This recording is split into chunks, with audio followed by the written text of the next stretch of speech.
You can voice your opinion by calling 672-KROE. That's 672-5763. Now, your host for Public Pulse, Floyd Whiting. Good morning and welcome to Public Pulse. This morning, I am joined by Sheridan Police Department Lieutenant James Hill and Lieutenant Dan Keller. Good morning, LTs. Good morning. Morning, Floyd. How's your summer been so far? Not too bad. Everything's been going pretty good. Kind of ticking, checking the boxes through summer. Yep. Making our way through. It feels all over now that school started, and guess it will be over by the weather here at the end of the week. We hope. Yeah. We hope. That heat, man, I guess it's supposed to be a scorcher today. They got to go out on a high note. Now, October is Domestic Violence Awareness Month, and according to the National Coalition Against Domestic Violence, 36% of women here in Wyoming and 36% of men here in Wyoming experience intimate partner physical violence, or intimate partner sexual violence, and or intimate partner stalking within their lifetime. LT, is domestic violence a very serious problem here within Sheridan? I think you just kind of answered that by those numbers, right? Yeah. It's pretty prevalent. It's a issue that is faced across the nation, in our state, and in our city. I think that it is something that is an ongoing issue. It's been a problem. I think there's more awareness. We have things like this special month here in October to take time to be aware of it. I think people are becoming more concerned about it and are taking steps to try and solve it. And I think it's, in my experience, being reduced even in our city. I think our numbers bear that out, that domestic violence is decreasing over time here in Sheridan, and I think it's probably decreasing overall in society. We're becoming less violent in general, and intimate partner violence is also following that trend. That does not mean by any means that we have the problem solved. It's not licked yet. Yeah. But we are trending in the right way, and I think people are finding better ways to handle some of the stresses and some of the root causes that might lead to domestic violence, and different expectations and relationships that are hopefully people having healthier and happier lives. In your line of work, how often do you speak or do people ask questions regarding domestic violence in Sheridan? I think, by our numbers, officers respond to these calls, if you're a patrol officer, about once every 4 shifts or so. So, maybe once a week you will respond to some sort of domestic dispute, whether that's just a verbal argument or a actual physical assault. But so fairly regularly, it's I think 1 in 4 shifts is a fairly common call to be responding to. So it is something that officers are adept at handling and are know how to deal with it, because it is common. As far as people asking questions and outside of those, not a whole lot, to be honest, talking about it, unless we're there for some other reasons, and then sometimes things will come up. But it is a type of situation that officers respond to and handle regularly. Now, you guys are trained to be, the responders to this type of situation. So you go into it differently than a lot of people would. You deal with it much more than a lot of people do. Is there a stigma that surrounds this type of violence that people don't want to talk about within society? Do you feel? Well, I think as far as people actually involved in these incidents, it's never fun to air any of your dirty laundry or to admit that you have these problems or to have them known even to the officer on scene. Yeah. And we all like to perceive our world and the surroundings a certain way. And it'd be great if, as human beings, we just dealt rationally with things, but we're not really programmed to do that. So we don't like to interpret data that's going to ruin that image of how we like to see the world around us. So it can be easy to overlook signals and indicators around us that this could be going on. Yeah. And one thing that I do want to point out, Lieutenant Keller said, that 36% of men and women here in Wyoming are the calls that were made. The incidences that were reported, we don't know how many are not. So that's a pretty high number in regards to the size of our population, and the percentage of calls that are coming in. 36% is pretty high for the amount of people that we have within the state. Would you agree? Yeah, and I think that the 36 numbers, I think coming from surveys of asking people what they want, I don't think that necessarily correlates to crimes and stuff that's been reported to the police. And so I think, a lot of these things are self-reported, or, people, when you're given a definition of what, domestic violence or physical violence, you might look back on a relationship and realize, oh, I was in an abusive relationship and I didn't really realize it at the time. And I think you see that a lot in some of these survey numbers. So those are things that people might not even think about calling the police or law enforcement at the time. I was running our numbers before we came on the show today and we try and track our intimate partner violence, and we have a log in our efforts to try and especially reduce repeat offenses or repeat violent acts. And so last year in Sheridan, we had 90 incidents of reported domestics, and then our average for the past 5 years is 117.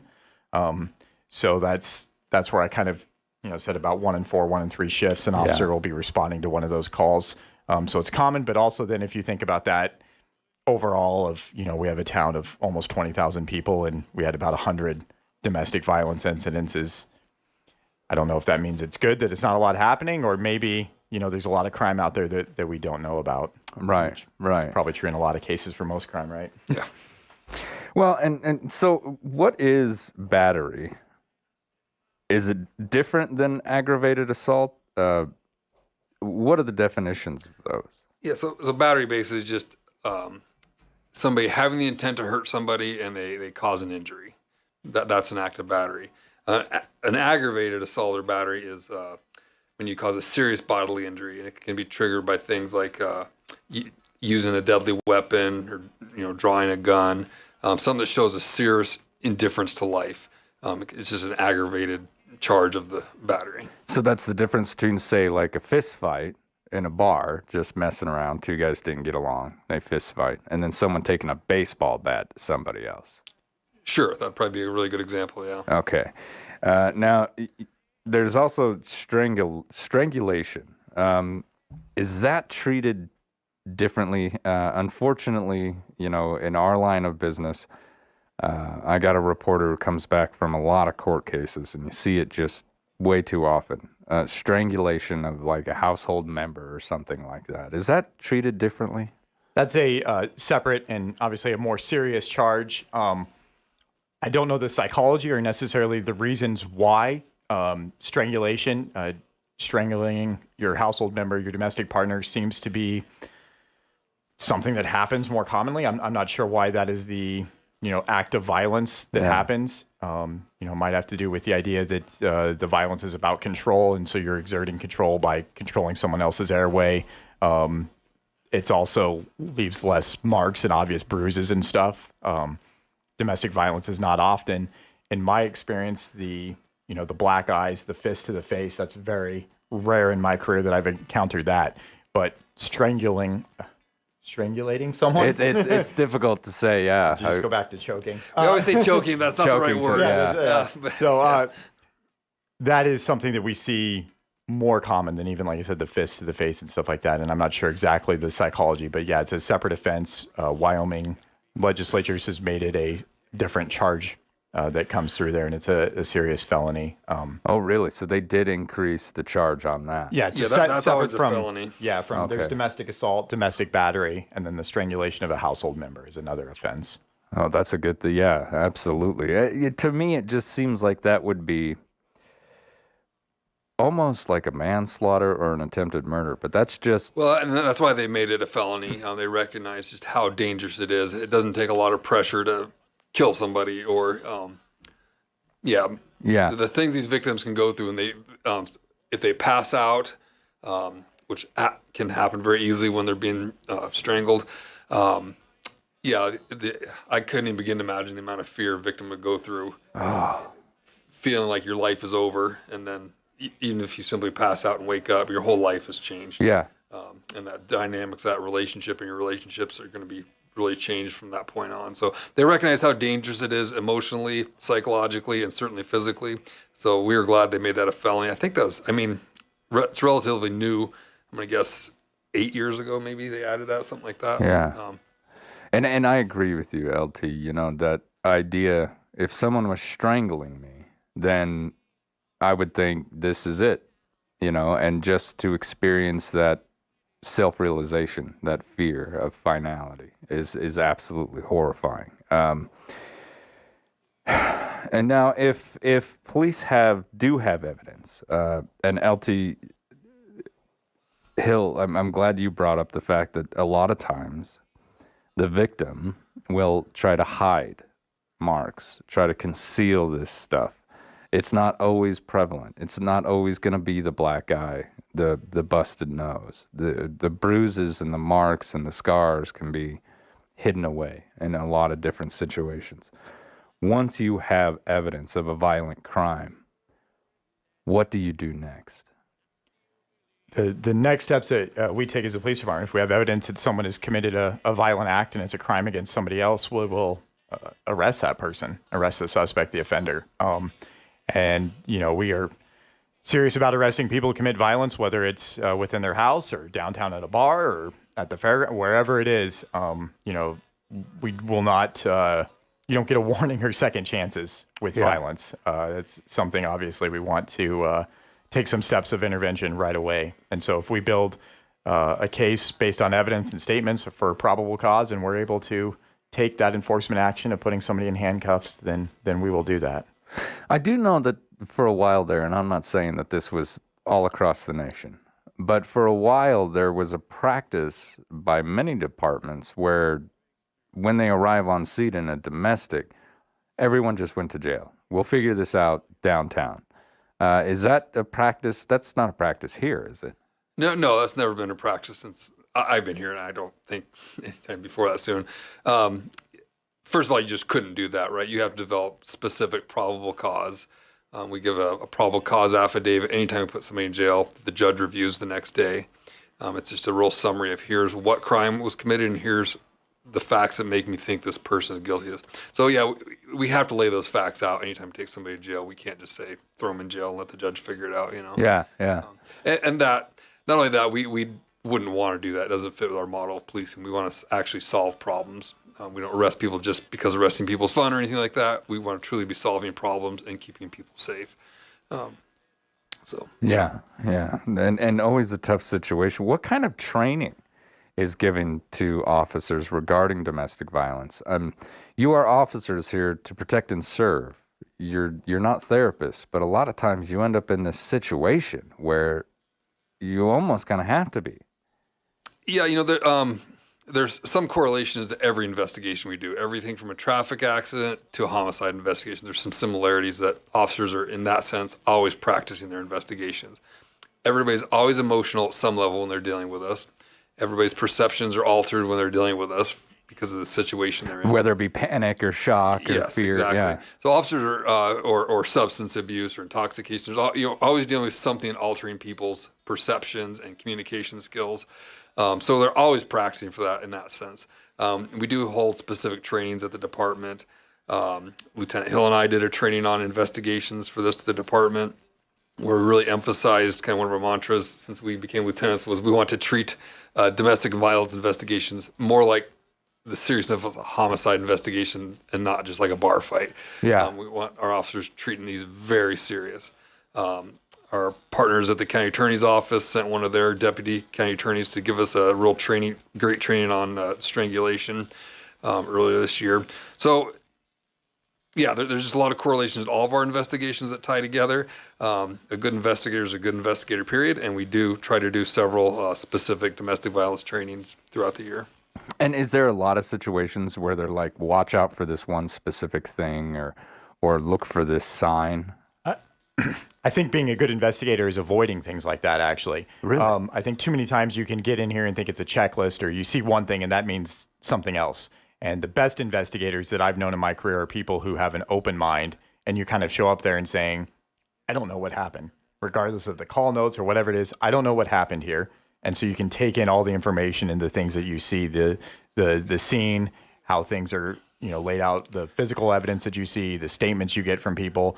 Anytime you have some sort of preconceived notion about this means that, I think you're more apt to miss something than to gain something. And I always get irritated when I see like the Sherlock Holmes like logical things, because you can't necessarily go through the list and like, aha, because of this, I know this.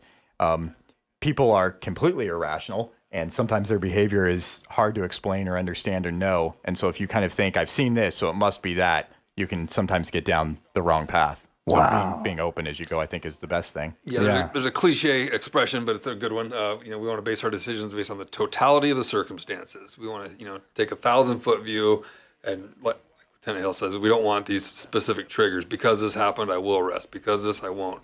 We want to really look and identify what's really going on and what all the evidence is telling us, not just one piece.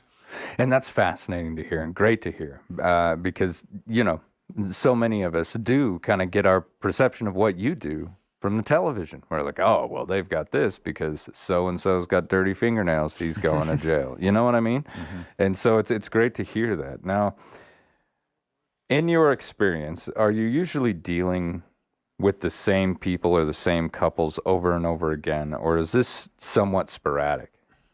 I think it's actually probably more sporadic than what you would have your first sense. There are definitely repeated incidents, but the majority, we go to people one time and one time only.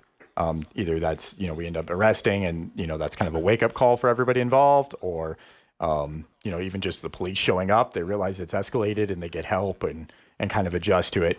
We have a few, households that we might go to repeatedly, but those are a smaller percentage overall. Than most of them are just kind of one time we go there and it's done. And that's something that we've tried to take a focus on and make sure that we are not going back to the same household over and over again, because we don't want the violence to escalate. Absolutely. Now, one thing I will add to that, though, I think is pretty fascinating. We may not deal with domestic violence over and over routinely at a specific location, but I know Lieutenant Hill did some research. You might be able to speak to this, if I'm correct. There is data that shows, though, that people who commit domestic violence frequently commit other crimes, though. So we do deal with those same people in that way. So maybe in a different sense or a different situation. Yes. People who tend to commit violent crimes do commit violent crimes. Yes, all right. Specifically that. All right, when we return, we're going to continue with our Sheridan Police Department. This is Public Pulse on 930 KROE and 103.9 FM. Sheridan.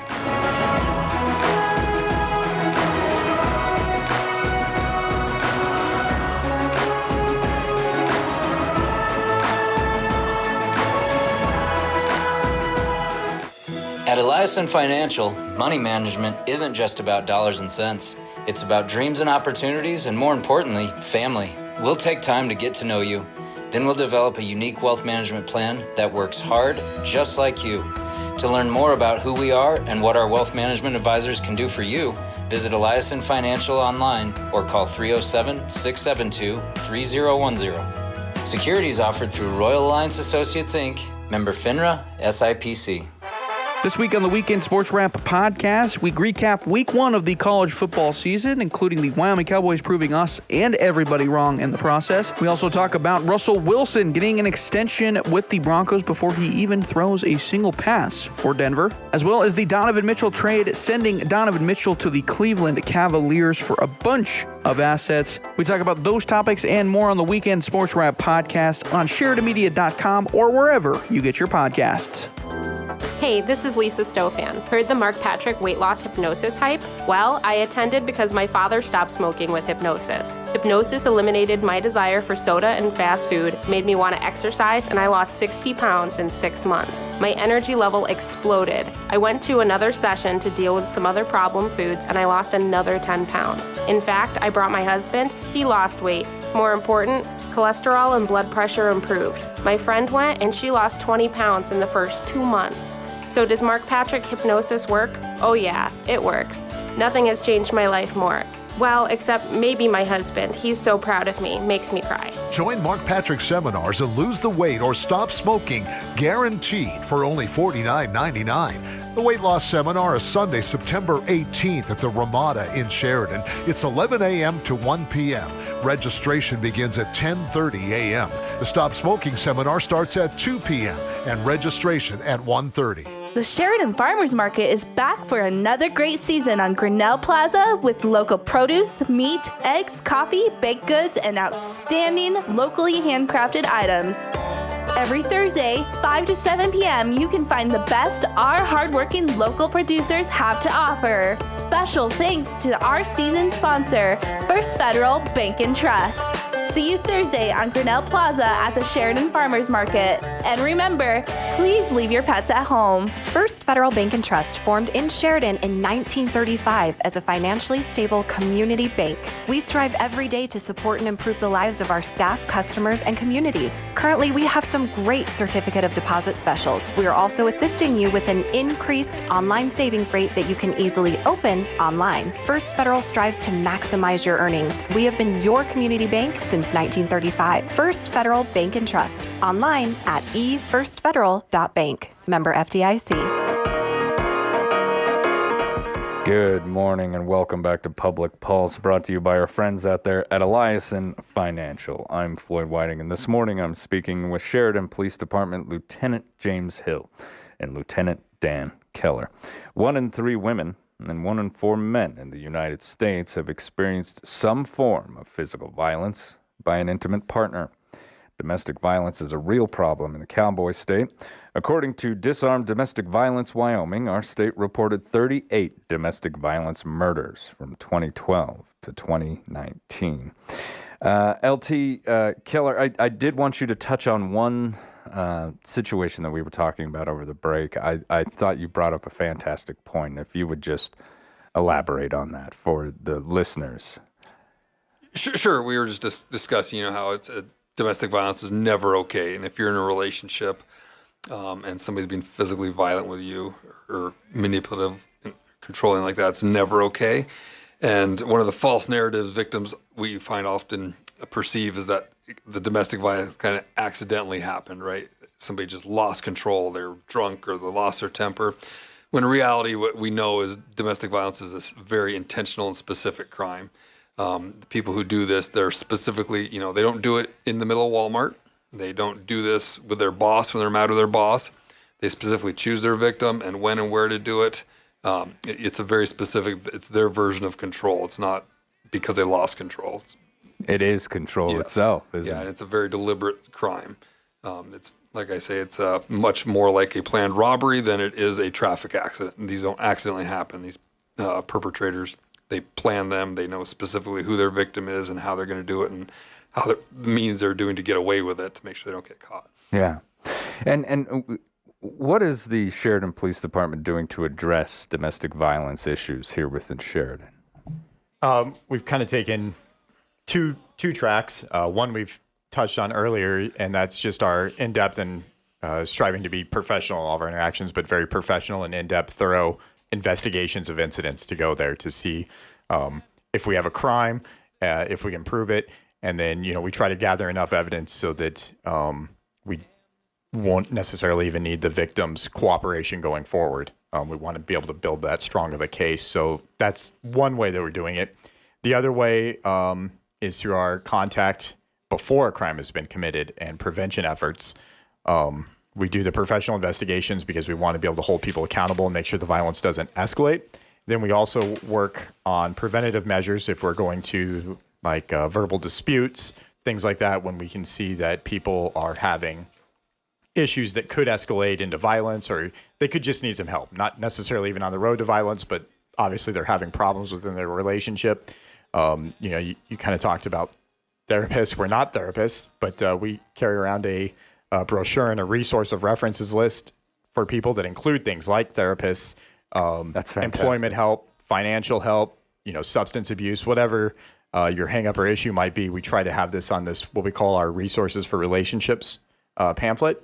And when appropriate, patrol officers will hand that out to all members of the household, all people involved in the relationship, and try to give them a list of resources kind of consolidated into one sheet that they can look and say, okay, I'm having this issue. Here's some numbers of some people we can try and call, because we want people to know there's a lot of agencies here in Sheridan and a lot of people who are willing to help others. Sometimes it's just not being aware of the resources and connecting out there. So we try and bridge that gap and let them know that there's a lot of different resources for them. And a lot of situations, where do I go? What do I do? So having that in your hand can give somebody their power back, and I think that's a fantastic approach to it. Now, I don't have a lot of time with you left, but I just wanted to touch on this a little bit. What defines stalking? Because that is something that a lot of young girls and young men deal with, especially when it comes to like online. Someone has lost, or they feel that they've lost control of their partner, and so they're going to gain it back by knowing everywhere that they go and everything that they do. What is stalking? So it's defined really generally, actually, in statute, which is a blessing and a curse, mostly a blessing. It's basically any repeated behavior that a reasonable person would consider harassing behavior. And there's some specific things listed that are kind of different triggers for it, but it really can be any type of behavior. So the great part about that being so general is it gives us a really great problem-solving tool for victims when it's happening. The negative part is it's not always just black and white, like we know what running a stop sign looks like, right? It's just, right. It happened or it didn't. Sometimes it is gray. Sometimes people feel they're the victim of stalking, and then it really is just, it may not match what we know, historic case law, prosecutors, with support as a definition of that. But overall, it's a really good charge that helps us help victims, and we take it really serious. That's definitely a precursor to violence. It's something no victim should have to put up with, and we will not hesitate to arrest people for that behavior. And that's great to hear, because I think that's quite possibly one of the first steps, especially in the younger generation.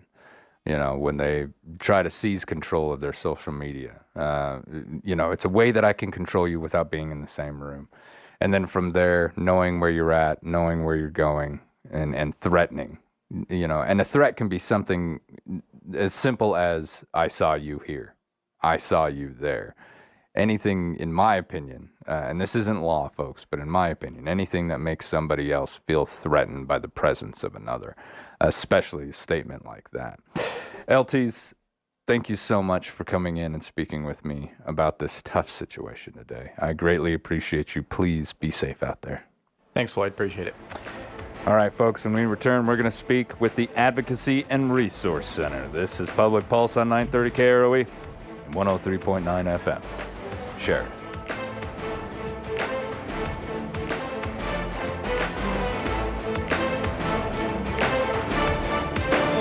At Eliason Financial, money management isn't just about dollars and cents. It's about dreams and opportunities, and more importantly, family. We'll take time to get to know you. Then we'll develop a unique wealth management plan that works hard, just like you.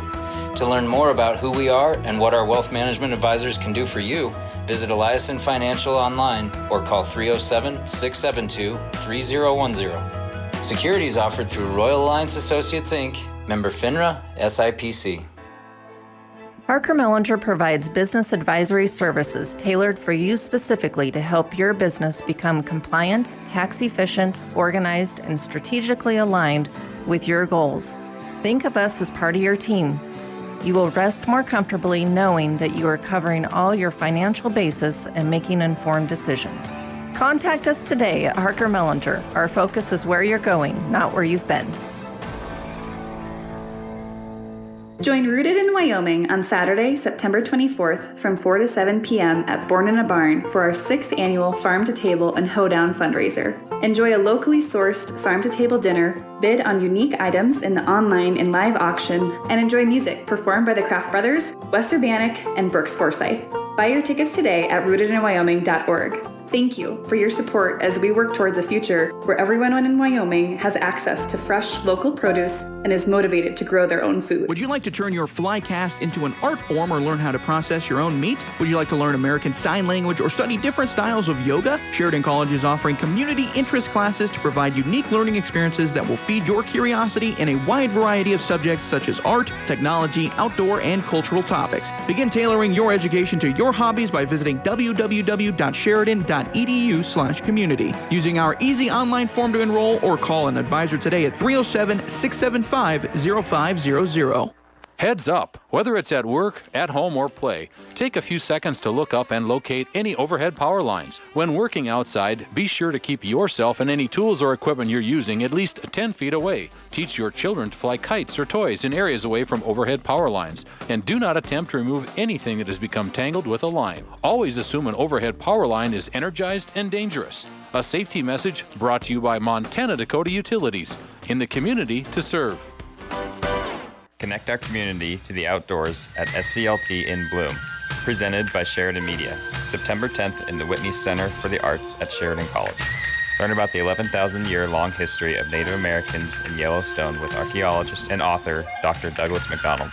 Enjoy cocktails, hors d'oeuvres, and desserts beginning at 6:30 p.m. Live and silent auction, shotgun raffle, paddle raise, and more at SCLT in Bloom, September 10th. RSVP at SheridanCLT.org. Good morning. Yvonne's doing a little dance here for me. It's, Yay, it's it's good music, right? It's so good. It's not bad intro music. Good morning. Welcome back to Public Pulse, brought to you by our buddies out there at Eliason Financial. I'm Floyd Whiting. And even though, Yvonne and I have good laughs now and then, but the fact of the matter is the upcoming month of October is Domestic Violence Awareness Month. We take this very seriously. Nationally, on a single day in 2020, domestic violence hotlines received over 21,000 calls. That's an average of almost 15 calls every minute. In 2018, domestic violence accounted for 20% of all violent crime. And joining me for the second part of the show this morning from the Advocacy and Resource Center is the Executive Director, Yvonne Swanson. Good morning. Good morning. Thanks for having me. Thank you for jumping in. This was kind of a last-minute thing. The police department is great about saying, we think we should address this or that. And I should have just had you come down, and we should have just done the whole show together. Hindsight's 2020. Well, maybe next time. Because you guys have a great partnership. We do. We do have a great partnership.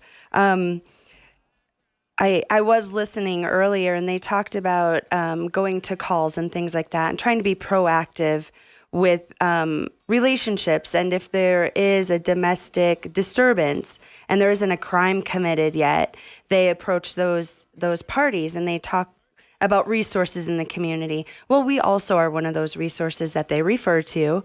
And we're able to at least communicate with probably the less aggressor of the situation and talk about healthy relationships, what the relationship looks like, and if they need some safety planning before it gets to the physical violence stage. Yeah, and how tough are those conversations to basically say, we've got to make a battle plan here, right? In case she or he hits you.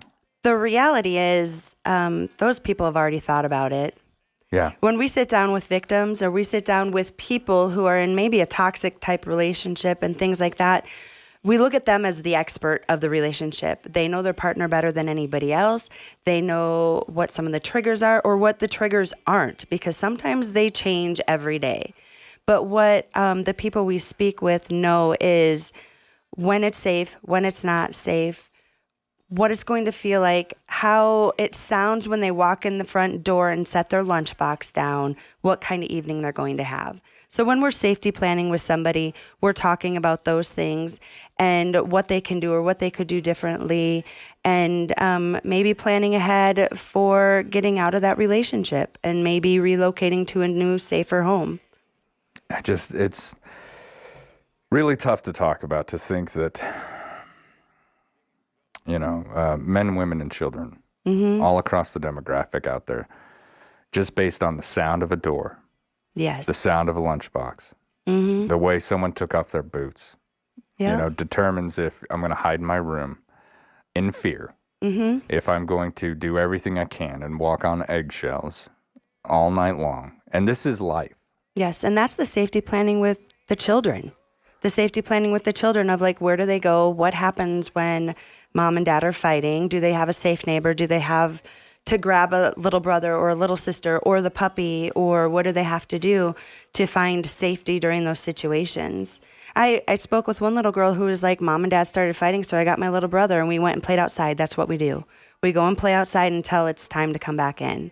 And like, she already knows. It's not her first time. Yeah. Like they know what to do. Battle-worn soldier at this point. Right. Yep. Wow. It's just a very, very sad situation. How busy are you guys down there right now? We are so busy that I'm here by myself. Yeah. Well, the girls are out. The reality is we are still seeing repercussions from the COVID and the shutdown of the court system and jury trials. And then, of course, with Judge Fenn leaving and new Judge Phillips moving in, we've got court cases, we've got protection orders, a lot of things like that.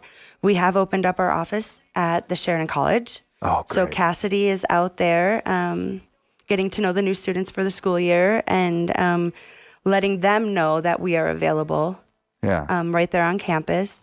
And Rhonda, Shelby, and Brittany, they're at the place and they are holding down the fort. We have had walk-ins, phone calls, appointments. It's busy. Yeah, and you feel that a lot of this is due to COVID, like the job loss, and I mean, when hard times hit, stresses hit, then sometimes those stresses are taken out on the partner, on the kids. Right, and that's true.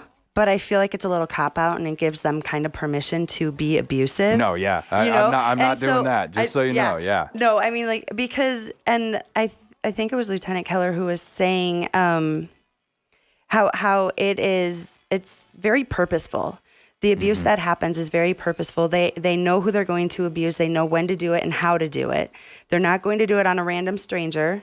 That's just somebody who has anger management issues. Right. That's not a typical abuser. They know how to manage their emotions. They're very good at it. They know who they can abuse and who they can't. That's the power and control part. So when we are working with those people, we are taking that into consideration. It's not just stress. Yeah. And it's not taken out on the rest of the public. Exactly. It's taken out at home. Yeah. And so, a lot of bills, a lot of not having a job.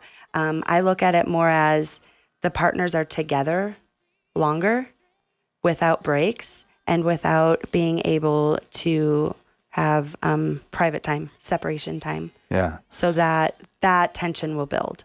And I'm really glad that you touched on that and that Lieutenant Keller said that over a commercial.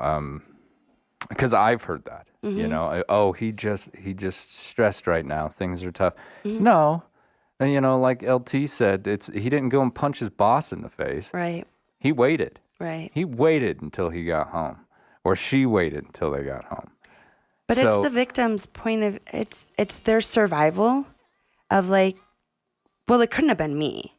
What did I do wrong this time? Yeah. So it's got to be something else. He loves me. Why would he hurt me? So it's got to be something else. Right. So you'll find victims making excuses for offenders. Oh, well, he was drinking. Oh, there was drugs. Or, well, I said something I shouldn't have. Oh, well, I was drinking too. Yeah. Yeah. Almost like a self-blame type situation. Most definitely. And that's just, it's heartbreaking to think about that. And that it's a survival technique. It is. Now, what steps would the center take in two separate scenarios? A first-time case of domestic violence, and we'll touch on that, and then B, extreme violence. So let's say the situation hasn't boiled out of complete control yet, but someone's like, you know what, we need help. I just see this road getting darker. I want to go do something, so they approach you. What's going to happen? Yep, a lot of times we'll have coworkers or friends, family members bring a person in and be like, my friend is in a bad situation. I'm really worried about them, and I'm concerned for their safety. They'll bring that person in, and they'll be like, well, I don't need to be here. He doesn't hit me yet. Yeah. So we will approach will, it's what do we call it? Our wheel, our violence wheel, the tension building, the honeymoon phase, those types of things, and to see if they've experienced any of those things. We talk about different ways that offenders will control their people. Financial abuse, like, I get all your money. What are you spending money on? Show me your receipts. How long were you gone? Infidelity. You were gone so long. Who are you sleeping with? Are you cheating on me? Children. The kids like me more than they like you. I'm going to keep the kids from you. You don't get to see them. If we ever break up, I'm taking the kids from you.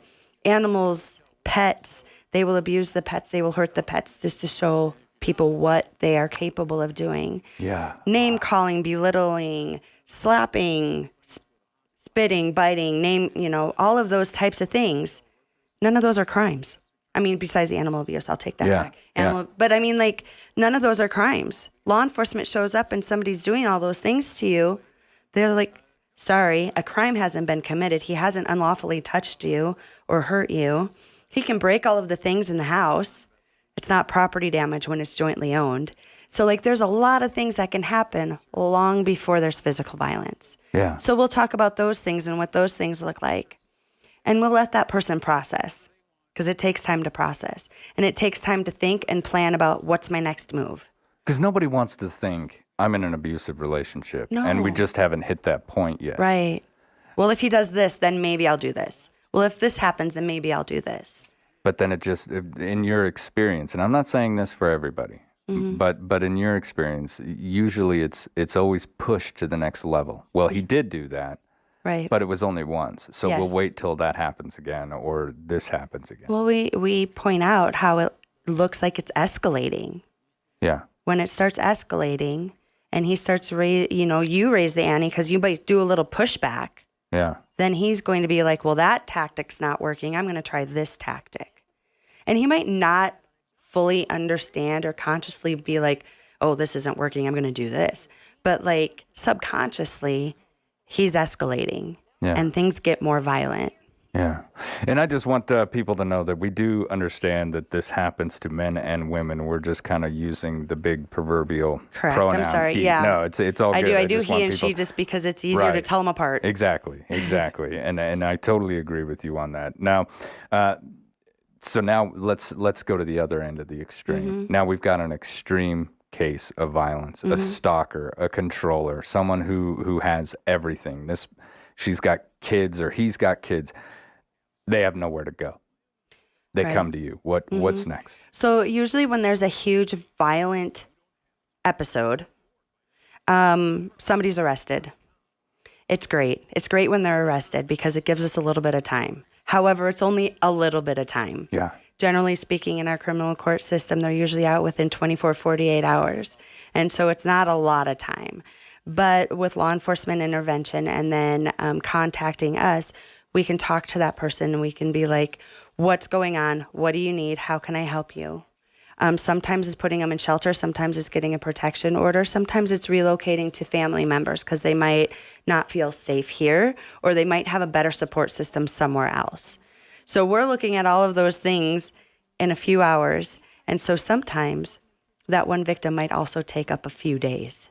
So we might put them in shelter. So there's a lot of different avenues it can go. Yeah. But those are just physical things that we can help them with. Those are all things like, well, we can do this, this, this, and this, and this. But there's a lot of emotional things. He's the father of my children. What am I going to do? How do I feed my kids? I'm not going to have a roof over my head. Where do I go? What do I do? How do I do it? I haven't worked for years. Yeah, yeah. And now I can't talk to him because there's a no contact order through the courts. So then what do I do? So then we also work with them through that process too of what that looks like and how we can get information and questions answered, even though there's no contact. But it's hard. Yeah, yeah, it's a process. I mean, your whole life is about to change. And these steps, each one, I just want people to understand, Yvonne and her team get it. This is not an easy process, and it's not going to happen just overnight. And, you and your team are so willing to work with folks. Just, if we got to take baby steps, hey, at least we're going forward, right? Yvonne, I've only got a couple minutes left with you. October is Domestic Violence Awareness Month. You've got a couple events coming up. Bingo, October 5th. Yes, Bingo, October 5th at Blacktooth Brewery. Wednesdays, they help a nonprofit, and it's going to be the Advocacy and Resource Center on October 5th. Fantastic. And this is going to be a fundraiser? Yep, it is. It's a fundraiser and also just an awareness event. And it's just fun. Come and play bingo, drink some beers, buy some 50-50 tickets. Yeah, have a good fellowship, hang out, and your Yeah. money's going to a good cause. Right. October 7th, Comedy Night fundraiser at the Ramada. Mr. Mark Bell with Mountain Works Entertainment. That's just laughing about things. It is. It's going to be a good, humorous night. We are going to have some activities also during the night. So between showcases and stuff, he is in charge of all of the entertainment. So I don't know what that's going to look like, but Yeah. We're excited to find out. But it'll be fun. It's going to be fun. We're going to do also like a 50-50 raffle thing there. And we're going to play the heads and tail game. Have you ever played the heads and tail game? I've never played that. Well, for $20, you get to participate in the heads and tail game to win a prize. But you get the pin. Everybody who has a pin gets to play, and you flip a coin, heads or tails. But before you flip the coin, you have to pick your heads. So you put your hands on your heads, or you put your hands on your bottom for the bottom, and you flip the coin. And if it lands on heads, everybody who has their hands on their head get to stay standing. So you go heads and tails over and over again until last man to standing. Okay, that sounds like a pretty fun game. Now, the March Against Family Violence. This is coming up October 8th. We're looking for a big crowd. I would love to have a big crowd. Now, the city, with the change of the street, we can't do it exactly how we have done it in the past. We've been doing this for, I don't even know how many years we've been doing the March Against Family Violence. We are going to, with city's permission, because I just asked them for permission, shut down Grinnell Plaza. We're going to start at Grinnell Plaza. We're going to walk down the east side of the street, go to the courthouse, walk back down Main Street, end up in Grinnell Plaza. We're going to hear a story from a survivor. Okay, I got to go, Yvonne, but I'm going to write a news story on this, so stick around. All right. Folks, Yvonne, thank you for jumping in here. I greatly appreciate it. You've been listening to Public Pulse on 930 KROE and 103.9 FM, Sheridan.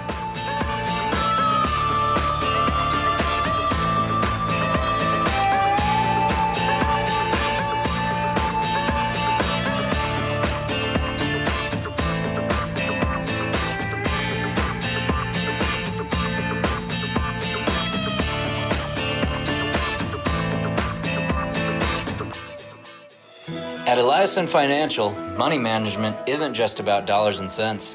It's about dreams and opportunities, and more importantly, family. We'll take time to get to know you. Then we'll develop a unique wealth management plan that works hard, just like you. To learn more about who we are and what our wealth management advisors can do for you, visit Eliason Financial online or call 307-672-3010. Securities offered through Royal Alliance Associates, Inc., member FINRA, SIPC. It's our 11th annual Customer Appreciation Event at Shipton's Big R. This Saturday, September 10th, stop by and enjoy free brats, free chips, and free soft drinks at each of our stores. Sponsored by Science Diet and our grilling partners, Green Mountain Grills, Pit Boss, and Camp Chef. This is all for you, our valued customer. And now through Sunday, you can register to win some incredible prizes, including a $500 Shipton's Big R shopping spree. A Rhino gun safe holds 44 guns worth $1,300. A Lincoln MIG welder, $750 value. Vortex binoculars. A DeWalt 20-volt tool combo kit. A carry-on utility trailer, a $1,200 value to be given away for free. Wow! Plus $250 gift cards from Wrangler, Ariat, Carhartt, Cool, and Cinch. There will be many other prizes to be given away. It's going on right now. Our annual Customer Appreciation Event at Shipton's Big R on Sugarland Drive in Sheridan. You bagged your trophy elk. Now imagine having its ivory handcrafted into the perfect piece of jewelry. At Legacy Diamond & Gems, their in-house jewelers can take your memory of the big hunt and preserve it into fine pieces of jewelry to last generations. Using your imagination, the skilled jewelers at Legacy Diamond & Gems can create something truly exceptional.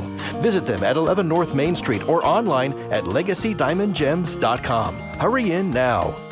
The office supply department continues to expand at the Sheridan Commercial Company. Hi, Kurt Smith here. Need office supplies? We're here to help. We're adding more in-stock items all the time. You can also go online to SheridanCommercial.com and view over 42,000 office supply items that you can have delivered to your office or to our store. We'll even deliver them. SheridanCommercial.com is an office supply mega website. The Sheridan Commercial Company Office Supply Department inside at 303 Broadway or online at SheridanCommercial.com. At Stiefel, our focus is on you, your needs, and your goals.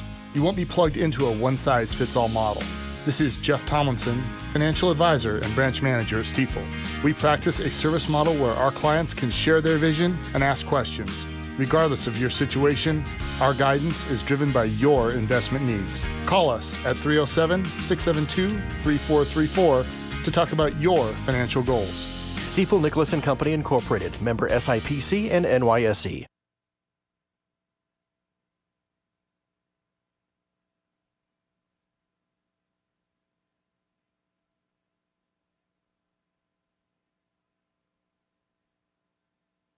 $5519 to reserve your spot. Again, visit standwithisraeltour.com to book your trip today. News Talk 930, KROE, Sheridan.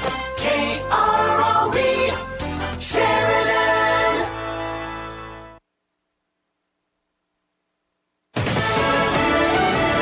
Held without bond. I'm Lisa Brady, Fox News. The man accused of kidnapping and killing a Memphis mom and teacher back in court for a second day arraignment on murder charges. This time, the judge revoking the bond said yesterday, also confirming the suspect's valid name is Cleotha Henderson instead of Abston. He'd been released from prison in 2020 after serving about 19 years of a 24-year sentence in a previous kidnapping case. In this particular case, clearly he should not have been on the street. Our office actually opposed parole at the time. Shelby County District Attorney Steve Mulroy says the arraignment will continue tomorrow after a defense motion to change Henderson's attorney.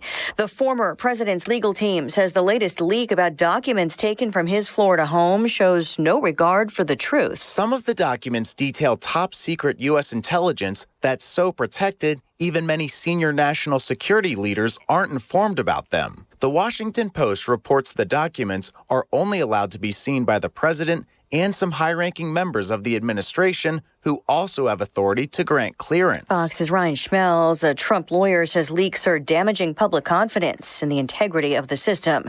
Hurricane Earl expected to grow into a major hurricane by Friday. That means at least a Category 3 storm. The forecast track for Earl keeps it far away from the U.S. Atlantic coastline, but it will head north and it will create dangerous surf and boating conditions for both the U.S. eastern seaboard and